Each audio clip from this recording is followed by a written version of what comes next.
That's the best intro ever. They liked it.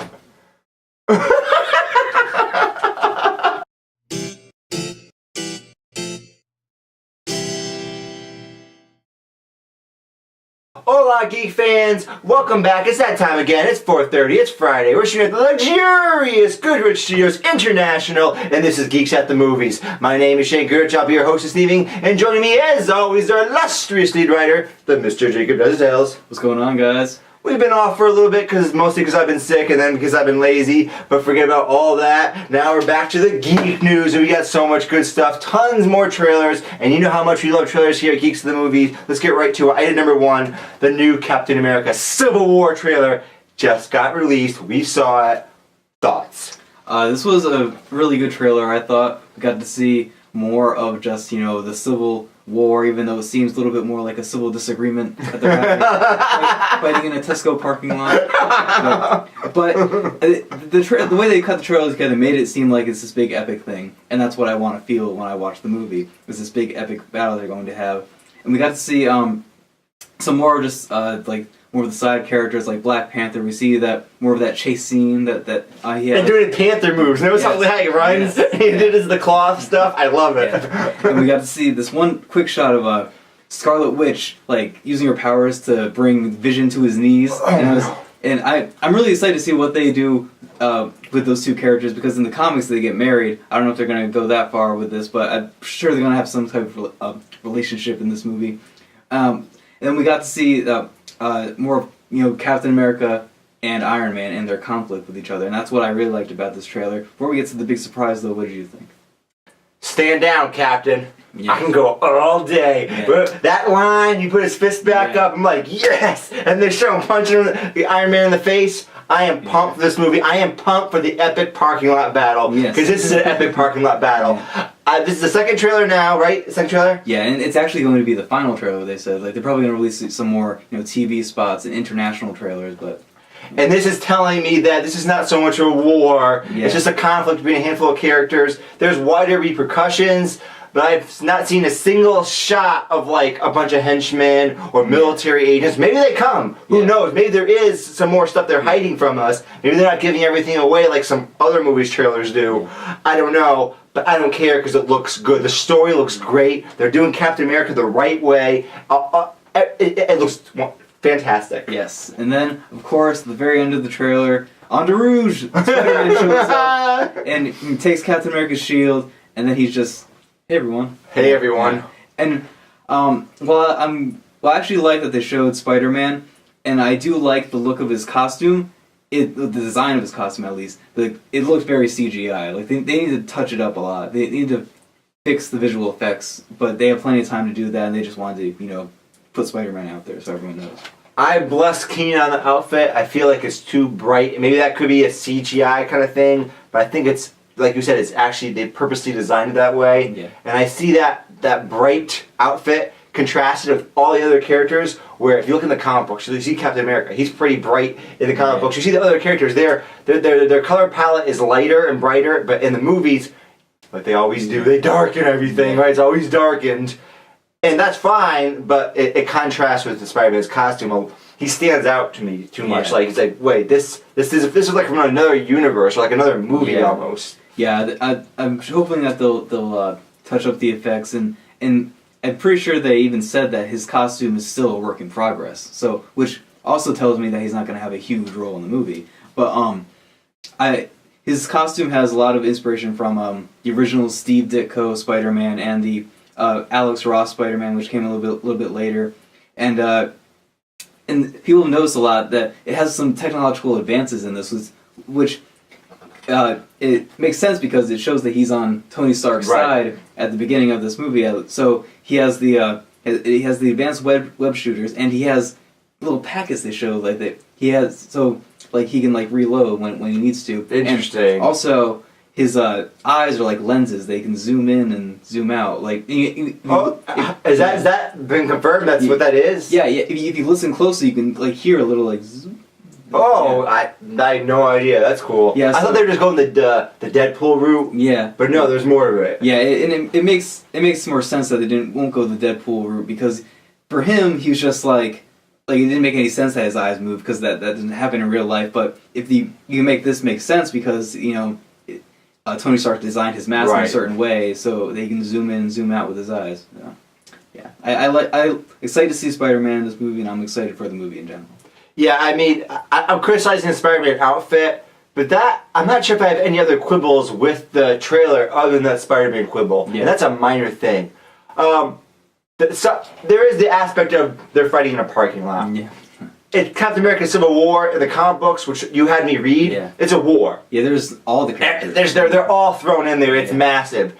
Here it's not. But I didn't expect it. I never expected it. They didn't have enough characters to do it, and I didn't think they would just throw them all in at the last second. I mean, they do Spider-Man there. They have Black Panther, which the Black Panther shot when he takes down the motorcycle that Bucky's on.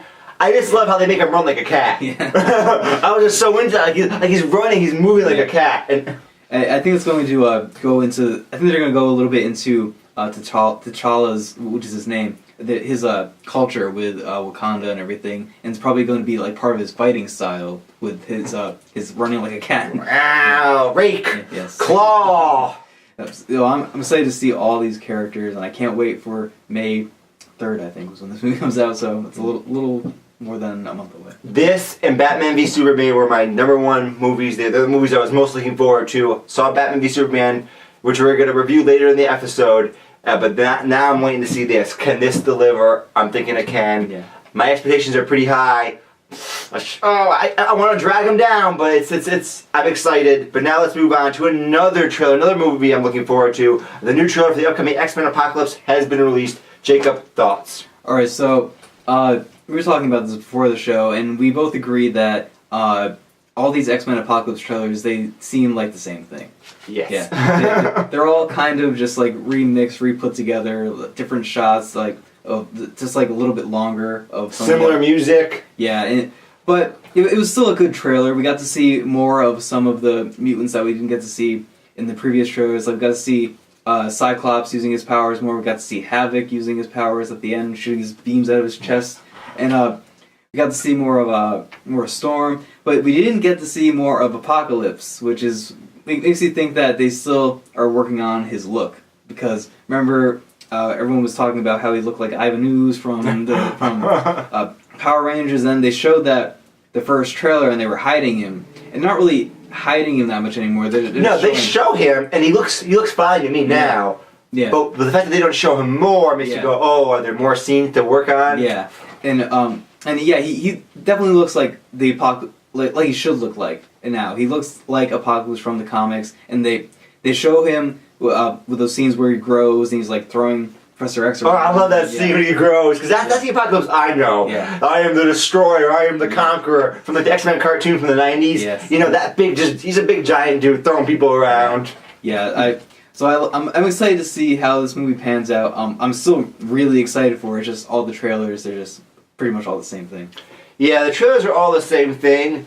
I would say that their trailer game is pretty weak. Compare that to Deadpool. Yeah. Compare that to the Batman trailer for Batman v Superman, or the first trailer for Batman v Superman. Compare that to the Captain America trailers. Compare that like so many other trailers I can think of. The Jungle Book. Yeah. It's just like this is the ultimate generic trailer. Yeah. Here's generic movie trailer 101, and it's the X-Men trailer. I'm really looking forward to the X-Men. I really love the previous movies. I like the soft reboot. I think it's been great. And I'm thinking I'm going to love this movie, but these trailers are just so generic and all the same. They're not making me excited. I mean, I'm already excited, but I'm not more excited. Yeah, I think that they should have gotten the people that did the Deadpool marketing to also do this movie too. And watching this trailer now, I think that they might have referenced this movie in Deadpool, because it shows in all the trailers we've seen shots of like the mansion on fire, and there's a line from Negasonic Teenage Warhead in Deadpool where she goes like, oh, the mansion that burns down every 5 to 10 years. Good catch. Yeah, so I'm excited to see what happens in this movie. I'm sure some huge big events are going to happen, and I'm excited. What I really like about these prequel movies, with First Class, Days of Future Past, and now Apocalypse, is that there's a lot of time passing in between each of them, so we have to get caught up with all the characters at the beginning of each movie, and I really like that aspect of them. Alright then, let's now move on to item number 3. Disney has announced that a new Indiana Jones film will be released in 2019 with Steven Spielberg back as director and Harrison Ford reprising his role as the titular character. Jacob, I am not the Indiana Jones fan. Yes. When I was a kid, I saw Indiana Jones Temple of Doom on TV, and I remember being really into it. But then subsequently, I've tried watching it, and it's just it's not my thing. Yeah, for me, I'm really big Indiana Jones fans. I like the aspect of the just adventure of them. They're all really big movies, even though they only focus on Indiana Jones and a couple of other side characters, but they all feel really big and just really big event movies pretty much. But then after the third movie, they took a really long break, and then they announced Kingdom of the Crystal Skull was going to come out, and everyone was so excited, and that movie was just one of the worst movies ever.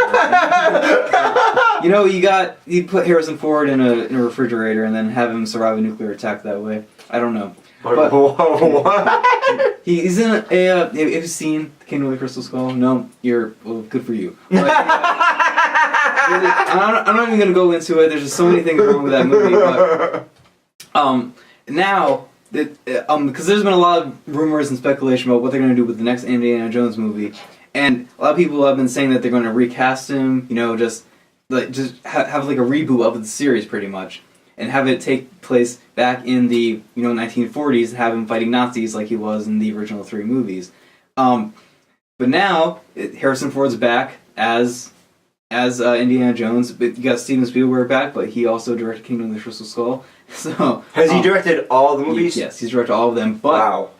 The difference now is that George Lucas had a lot of input in the 4th movie, and that's where a lot of people were saying that it was his fault the movie turned out that way. Well, hold on. Why would George Lucas have any... I don't know about Indiana Jones. Why does he have any influence here? Well, he kind of... Because they were under Lucasfilm. That's where they were released under. That's why Disney now has the rights to them. Oh, okay. Because they bought Lucasfilm, so they have all the rights to all those characters. So George Lucas now has no say. He can't get involved. Yeah. Okay. Well, I mean, Steven Spielberg can go to him and ask him stuff, but I'm sure he won't now. That's why I think that's why a lot of people think King of the Crystal Skull turned out that way. So just because they've hopefully learned from their mistakes, and Steven Spielberg being the director that he is, I think that he can give a cool take on a 60s timeline for Indiana Jones. Steven Spielberg is a great director, but he's a little more, I find, up and down than some of the other great directors. Slightly less consistent. Yeah. He has masterpieces. I've been talking about it, but we're gonna be doing the Schindler's List review soon. I got sick, then the person I was doing with got sick. They got the flu, and it was a disaster. That movie it blows my mind what a masterpiece that movie is. And then I see other movies like Jurassic Park. I love Jurassic Park, but then I go, oh, what about Jurassic Park 2? Not so great. So he's a little uneven sometimes. Yeah, he has Jurassic Park 2. One of his first movies, 1941, was a comedy, and a lot of people did not like that movie at all. But he's grown throughout the years, and he does have some his ups and downs. But I'm hoping that he can nail Indiana Jones again, get back to that original feel that the first 3 movies have. And I'm sure, and Harrison Ford has actually said, unlike Han Solo, has actually said that he's want to return to this role. So I'm hoping that he won't just phone it in. Oh man, that's yeah. But he didn't phone in Han Solo and no, he did great. He was fantastic because I think they really made him want to play that role again. So I'm hoping that's what's going to be the case with Indiana Jones. Alrighty then, now let's move on to another trailer. The first full trailer for the upcoming season 6 of HBO's Game of Thrones has hit the web. Tell your man to step aside or there'll be violence. I choose violence. Yeah. Fuck yeah! Yes. Zombie night, go! I really like this trailer. Oh, man. It got me hyped up for this series, and it starts off with Jon Snow and it ends with Jon Snow. And we all knew he was coming back. They let some stuff slip, and they were just like, "Fuck it, like he's back." so now, everything about this trailer got me really hyped up, and I've had a lot of issues with the character of Cersei throughout this show. Oh, she's a bitch. She's horrible. Yeah, but I usually root against her. Yeah, and they had the. We're not going to go into full spoilers of what happened in season 5, but what happened to her at the end of that thing made me want her to get back at the people that did it to her. Yes. And that's what's going to happen now. We see, so she's going to war now, and then they got Jaime is coming back. Yes. After he has another tragedy. Well, they both have another tragedy. Yes. So now it's them teaming up. The Lannisters are back together again. And they're pissed off. Yeah, they're mad. And it's crazy because I hate the Lannisters, but I want them to beat the crap out of these people. Here's the crazy thing. So Jaime's a complete, total asshole prick that you can't stand. Yeah. And then he gets turned around, or he's actually a character I like now. Yeah. I root for. Even though there's still the whole incest thing going on. and then Cersei is a character where I thought she had even less redeeming qualities than Jaime. Even less redeeming qualities. Only thing I liked about her was that she was a good mom. That was like it. Like she cared about her children. But they managed to create another group of people that I fucking can't stand. Yeah. I hate that Holy Order group. Yeah. They're so obnoxious and self-righteous. I just want them to get crushed. Yeah. So when they have the scene of her cousin there, who's turned into one of them, saying, "Tell your man to step down, or there'll be violence." Yeah. She's like, "I choose violence." Yeah. And that Zombie Knight guy, who's played by that world's strongest man, who's like 6, almost 7 feet tall, 400 pounds. Yeah. Perfect casting. Yeah, he's and they don't need him to say anything. They just have him be there and have his presence, just like ripping people apart and everything. Right. I mean, they show a brief scene of him that they like fighting, but it's so brief. I want to see him just bash those stupid religious zealots. Yes. We don't get to see a lot of Brianna Tarth or any of those characters. Really, No. From that storyline that was going on. I still want to know if what's his name? Did she kill that guy? Yeah, I want to know if he's actually dead, which I can't think of his name right now. Yeah, I can't think of his name. he killed his daughter. Yeah, he was the father of that guy of that girl that got burned alive. And I want to know more about what's going to happen with the guy that got his dick cut off and that girl. It's so hard to remember all the names. Yeah, and the oldest Stark girl. Yeah, and her like stepbrother, like, right? Yeah. Yeah. So, because that was something that Reek. That's not his real name, but that's the name that he was given. But I was really interested to see what was going to happen with them in season 5, and they leave it open ended. So I really want to know what's going to happen. By the way, they made it's obvious though that they survived and they're fine. Yeah.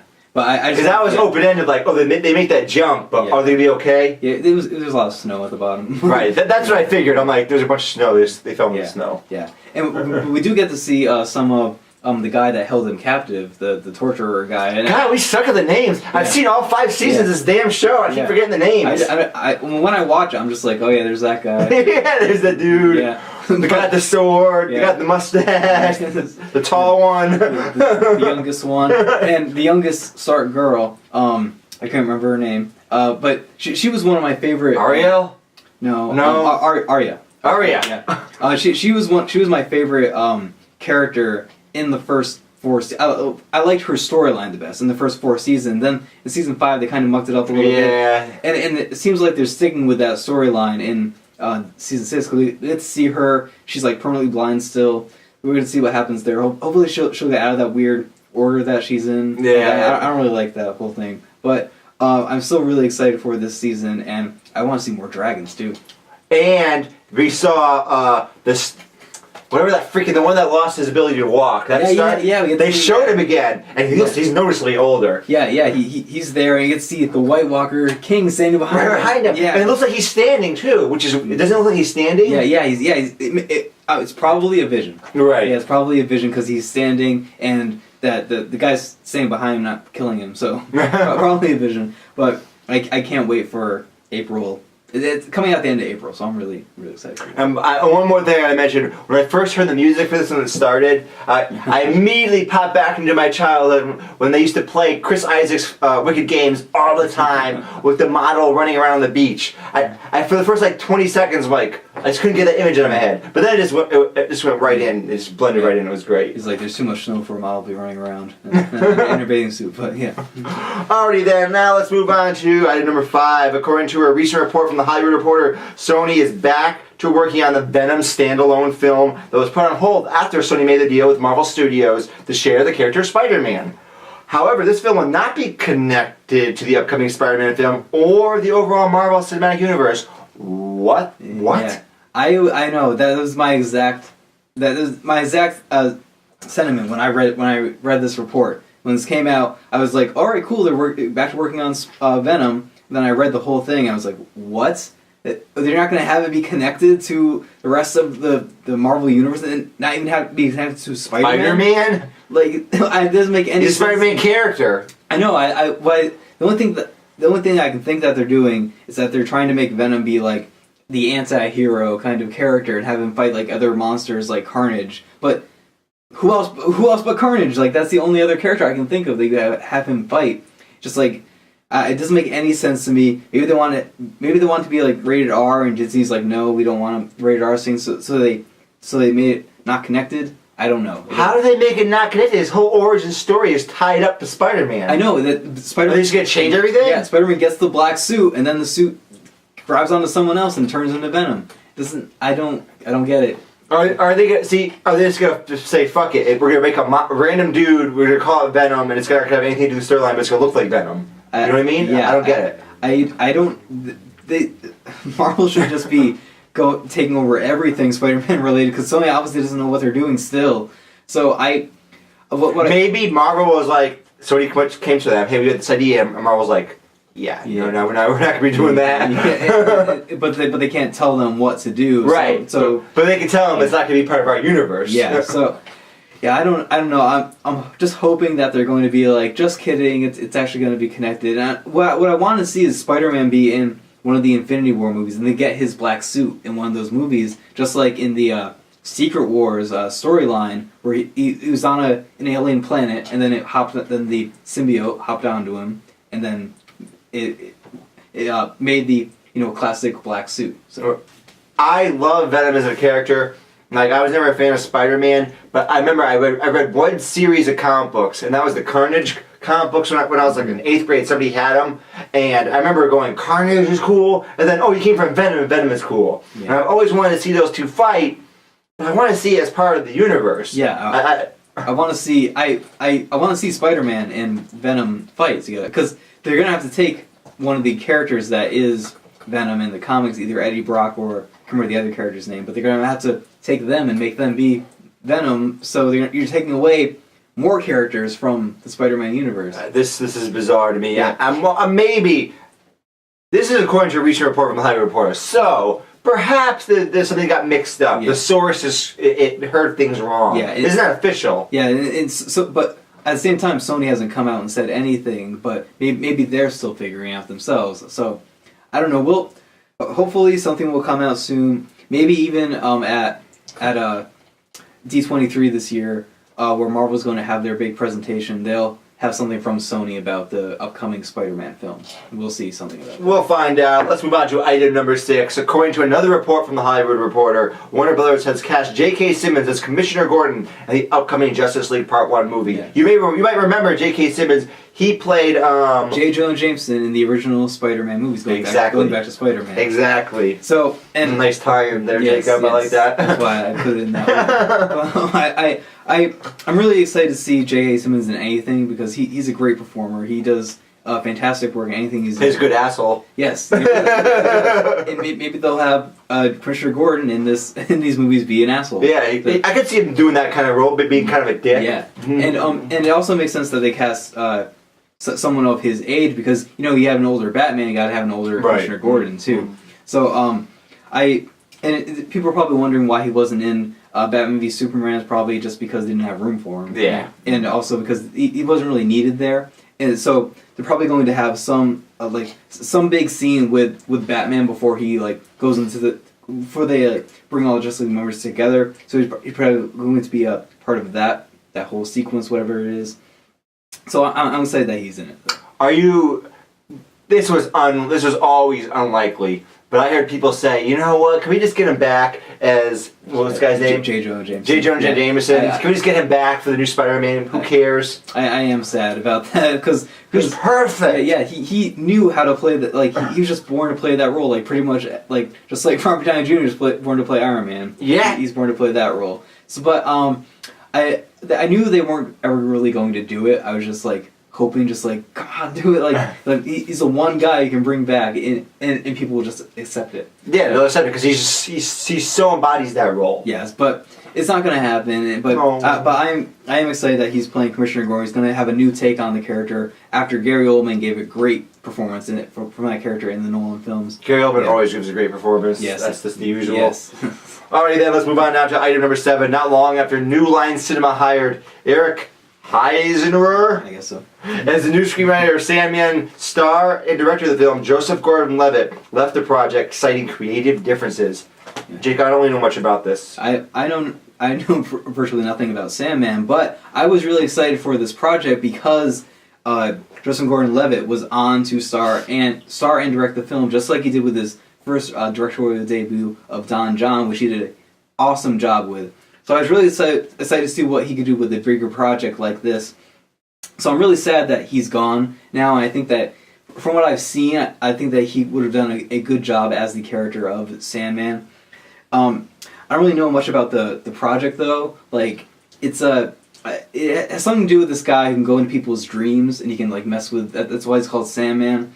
But you got this new writer on. I'm pretty sure he was the writer of Conjuring 2, which hasn't come out yet, and I really like the first Conjuring though, and then one of the Final Destination films, which are just those are some crazy movies. What the hell are the they're horror. It's a horror franchise where everything for the whole movie the shit just hits the fan throughout the entire movie. People just die left and right.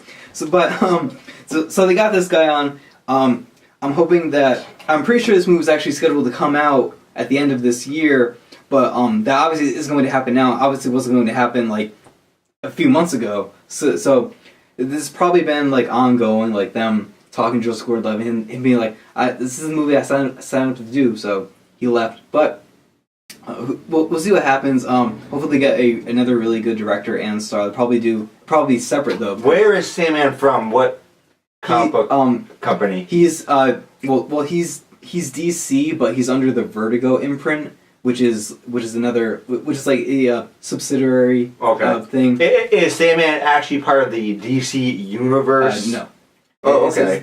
But New Line Cinema is a subsidiary company of Warner Brothers, okay. So this actually makes a lot of sense. Yeah. So they're putting all their Vertigo properties in the New Line Cinema line. So I'm not really sure of anything else that's been announced yet, but Sandman is a good place to start because there's so much of that comic book series. I want to read it, but there's so many volumes.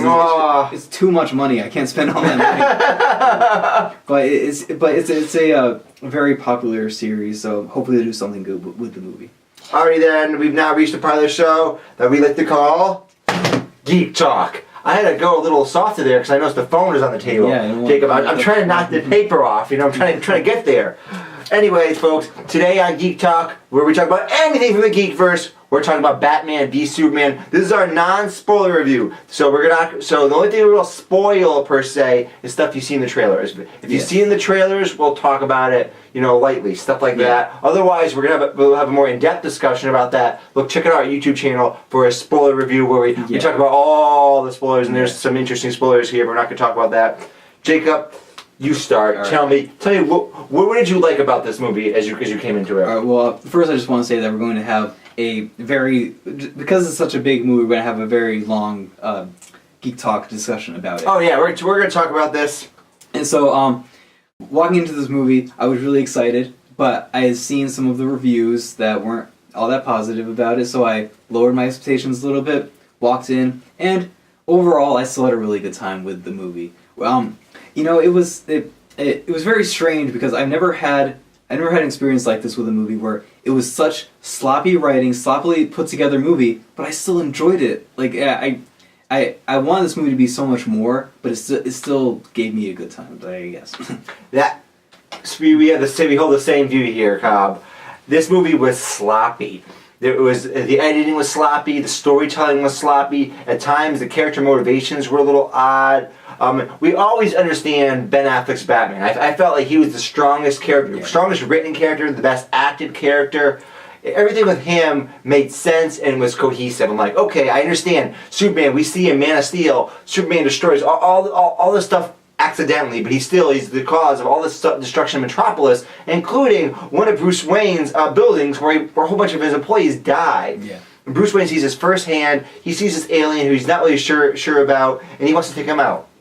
On the other hand, some of the other characters' motivations, Superman's motivation for being so against Batman, I wish was fleshed out more. Yeah. At first, it felt like they were to go through it where, like, Batman takes things too far. Yeah. Like, because they show, like, in the trailer, he's branding people. Yeah. But then they kind of just drop that. Yeah. And then they have Lex Luthor in there, and he doesn't like Superman, but I'm not never quite sure why. It doesn't give me enough. Yeah, that was one of the main problems I had was people's motivations in the film, because what I really wanted them to do was have like Superman be against Batman's vigilanteism, and like him being just like how brutal he is as a character, and Superman like, oh, I'm all good and everything, so like I can't have that in my like brother city of Gotham. Yes. So I didn't really understand that, and I did have problems with Luthor too, but his motivations were explained a little bit, but not enough. I thought they had him they have him talking about some of his how his like past figures into it, right? But they didn't go far enough. It wasn't strong enough. Yeah, and another thing, they don't follow through with the whole the destruction of Gotham. They don't focus on that enough in the film. I thought they just like have it at the beginning, and then they don't talk about it throughout the rest of the film. And besides them not talking about the destruction of Metropolis, so you're right. At the very beginning, there's a Senate hearing. You see Superman going to it in the trailers, and looks like there's gonna be some discussion about that. And then not only do they drop it, but then I felt towards the end when you see some of the big fight scenes, they throw in like these convenient one-liners like, oh, this place got evacuated, or oh, this is the work district and no one's here, and then they destroy a whole bunch of shit, a whole bunch of shit. So they should have something in the middle to make it be like this big cohesive thing that like the destruction of Metropolis is the basis of this fight that they're having. But they didn't really follow through with that. But the positive about this movie is Batman. People were complaining about the casting of Ben Affleck, as soon as they announced it, and now he's the one thing that everybody universally loves about this movie. Yes, and it's well deserved too, because he brought so much to the role, and I'm really excited to see a Batman solo movie now. I want to see a Batman solo movie because Ben Affleck embodies Batman. Yeah. I love the Dark Knight trilogy. I love those movies, and I didn't think that those could be surpassed for me as Batman. But he really does surpass it because he gets Batman right and Bruce Wayne correct. Yeah. I think the Nolan trilogy, Bruce Wayne is great. They nail Bruce Wayne, but Batman's a little off. Yeah. He's not quite as powerful. He's doing that gruff low voice. It's a little bit odd. Yeah. Here, they just nail it. Batman's that badass that you want him to be, and he's Bruce Wayne. There's an offhanded scene where they don't even mention it, where they show Bruce Wayne like talking to Alfred, and he's like in his bedroom, and there's a woman in the bed. Yeah. But they don't even acknowledge that, right? So this casually are showing like, well, he's living the billionaire lifestyle, right? He is Bruce Wayne, like you see at the parties too when he's with Clark Kent, and he's kind of going back and forth with him. Yeah. Like you see, he's Bruce Wayne and he's the Batman. Yes, and I'm not going to spoil it here, but they do something really interesting with this character, and it made some people mad, and some people like me and Shane, we didn't really care. We thought I thought it really added to the character. Yes, but made it more believable. Yes, and they do some really cool stuff with his costume and everything, and his armor that you see in the trailer. Yes. So he actually has armor. Like they show the trailer, he tries to stab him, bounces off. And another negative though was the fight between the fight wasn't a negative between Batman and Superman, but fight was awesome. The amount that they had there, it's just pretty much 10 minutes of them fighting, and that's it. Right. I mean, it's just a longer version of what you see in the trailer. It's like this is it. There's not. I thought there was gonna be like the intermediate showdown. Like they had the little sparring battle. Then it gets more intense. And then there's a final showdown. Yeah. That's not really what it is. Yeah. And here's my overall the thought of the movie as a whole. Like it starts off pretty much as like this really mature movie, and then it just blows its load, and it becomes this huge sci-fi all this weird here's a really weird thing. Another weird thing about this movie is that I thought that all the setup for Justice League was just so shoehorned in, just shoved in there, but I loved all of it. As its own thing, that all that stuff was awesome. Yes. But in the movie, it didn't really make any sense.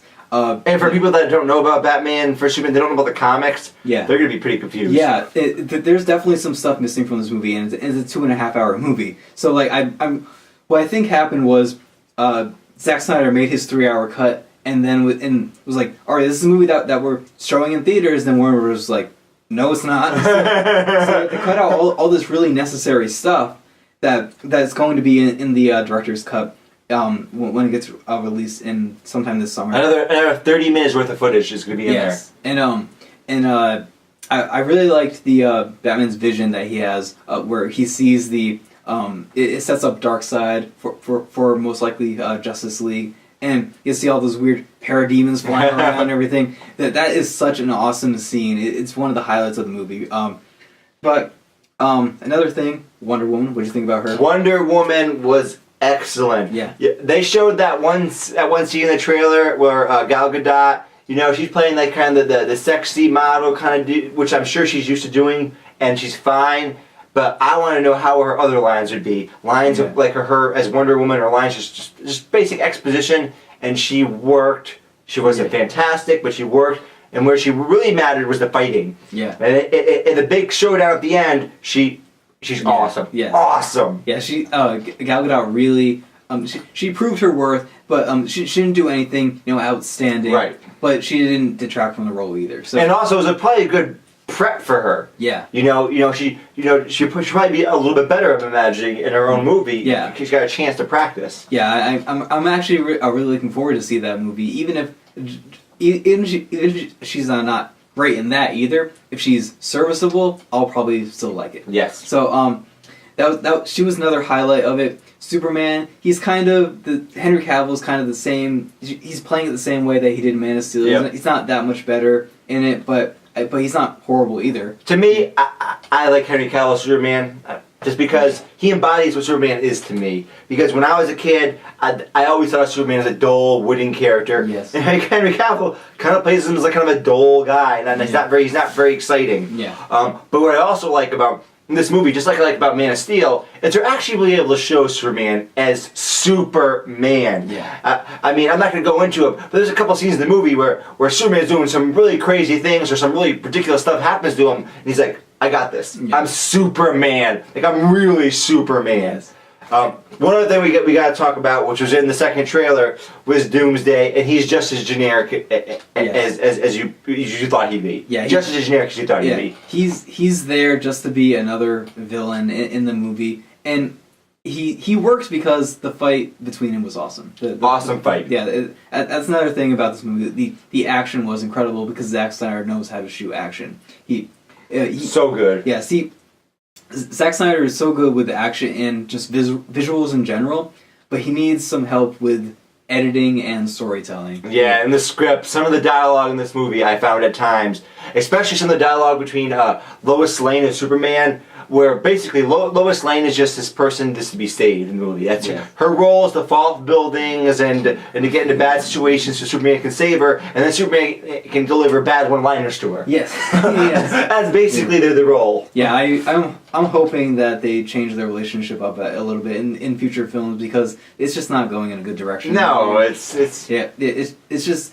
They're trying to portray her as a strong character, but then they do some really weird stuff. They undermine it. Yes, but so This movie basically has the same tone as Man of Steel, and that's why I liked it. Because Yes. it had that same tone. Serious. It's a little brooding. Yes. Now there's not a lot of jokes. There's a few more jokes than Man of Steel, but there's still not a lot. Yeah, there are some jokes, and I felt that they fit in the movie. They were fleshed out naturally. Yes.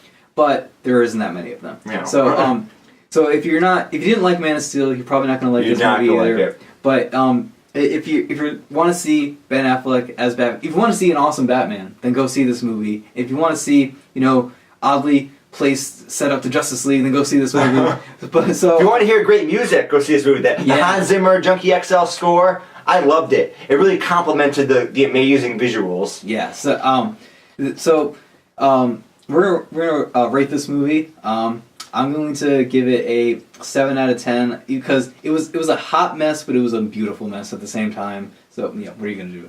Okay, I'm giving this 2 scores, so I have a hard time trying to rate this.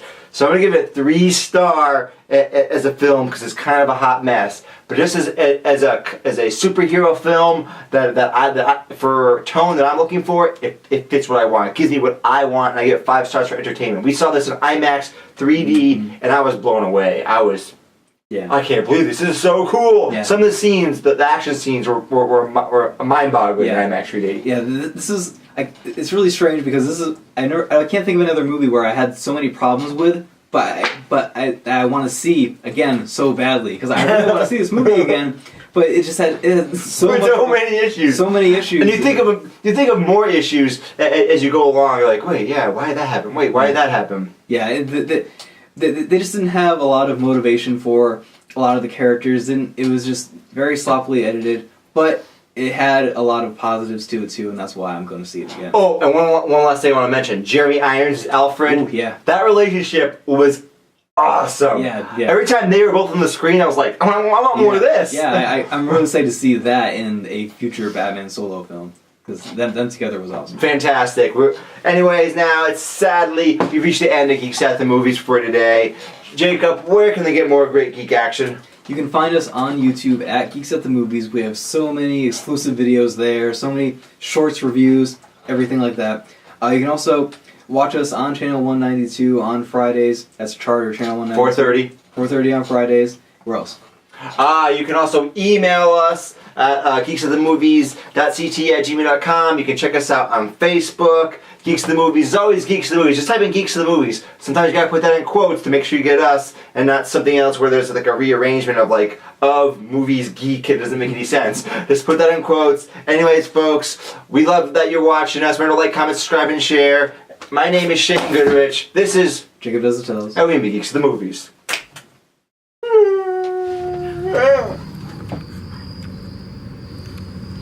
Hey.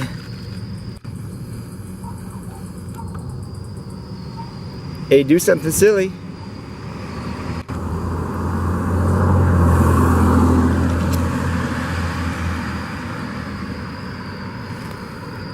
The very deadly beast.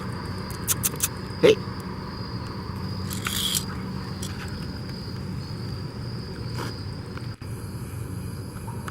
Hey, look at that wild beast.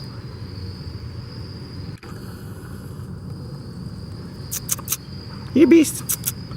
Come on. Ooh, what's this one doing? It's a luxurious beast. Alright.